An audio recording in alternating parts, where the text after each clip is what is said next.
This comes as Ted Cruz's campaign released an ad slamming the frontrunner Donald Trump. Here with us from Washington is CBS News senior political editor Steve Chaggaris. And in Austin, Texas, is Republican strategist Matt Mackowiak. Matt is also the founder and president of Potomac Strategy Group. Gentlemen, thanks so much. Steve, I'll start with you. That new Cruz ad uses the vacancy on the Supreme Court bench to bash Donald Trump. We want to play it and get your reactions. I'm Ted Cruz, and I approve this message. Life, marriage, religious liberty, the Second Amendment. We're just one Supreme Court justice away from losing them all. Would President Trump ban partial birth abortion? Well, look, I'm very pro-choice. But you would not ban it? No. Or ban partial birth abortion? No, I would. I am pro-choice in every respect. We cannot trust Donald Trump with these serious decisions. Steve, what's your take on that ad, and how do you think it will play with South Carolina voters? It didn't take long for the candidates to start using Scalia in ads and throwing it into the campaign here. And I thought it was really interesting that Cruz went after Trump. Of course, that's been sort of the attack on Trump the last week or so, is really sort of trotting out all his previous positions that are considered liberal positions. And Cruz has really been hitting him hard on that, as some of the others. So to tie it in with Scalia, using the news peg for that is very interesting, speaking to evangelical voters, speaking to conservative voters, of which there are a lot of both in South Carolina.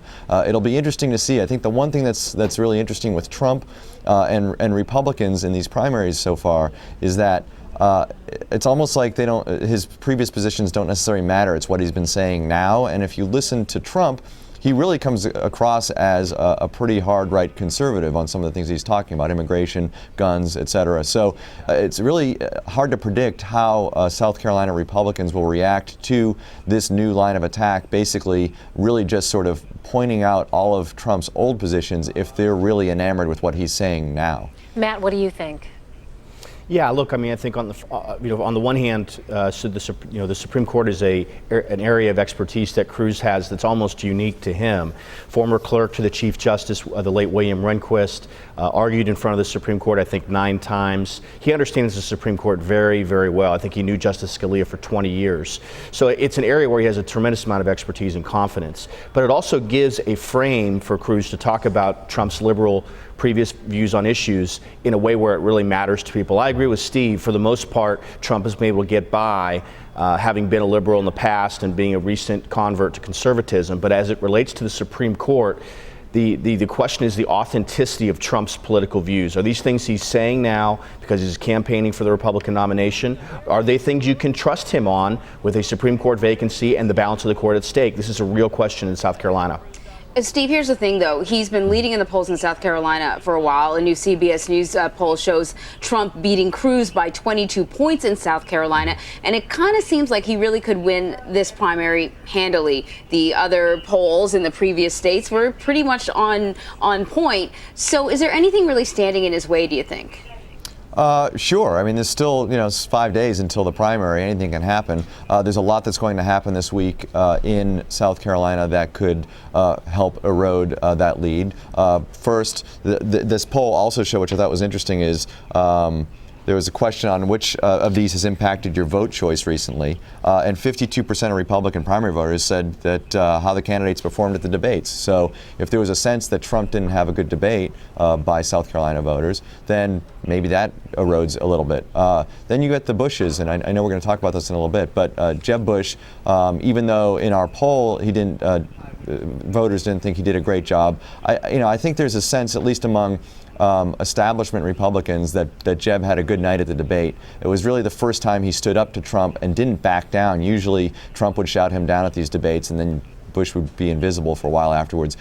Bush really sort of stood his ground. I think proved to at least some establishment Republicans that he's in for this fight. And now he's got his brother coming to South Carolina to help. The Bushes are quite popular in South Carolina. I wonder if there's going to be some sort of boost for Bush here. Now again, Who knows if this is all going to be a perfect storm to take down Trump? He does have such a wide lead, but there's plenty of time for things to change. Yeah, Matt, let me ask you about what Steve just noted there, and that is Jeb Bush is bringing his brother, George W. Bush, on the campaign trail today in South Carolina. Given the Bush's popularity, is that going to, you think, boost Jeb Bush's standing? Yeah, look, Bush 43 cuts both ways for Jeb. He cuts negatively because it brings the attention back to the Iraq War. That's an issue Jeb's had difficulty talking about in the past. It's obviously something Jeb doesn't feel responsible for. He wasn't there to make those decisions. But the upside is considerable. Bush 43 has, I think, an 84% approval rating in South Carolina. You have a huge military, active duty, but also retired military population in South Carolina. I don't think Trump's attacks on Bush 43 would play very well among the South Carolina Republican primary electorate. It certainly didn't play well in the hall.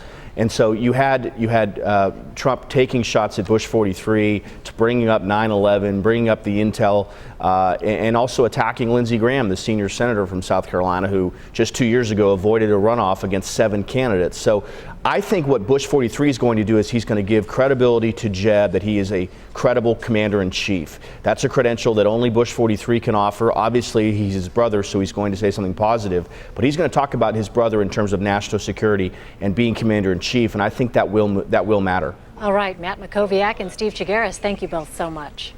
Thanks.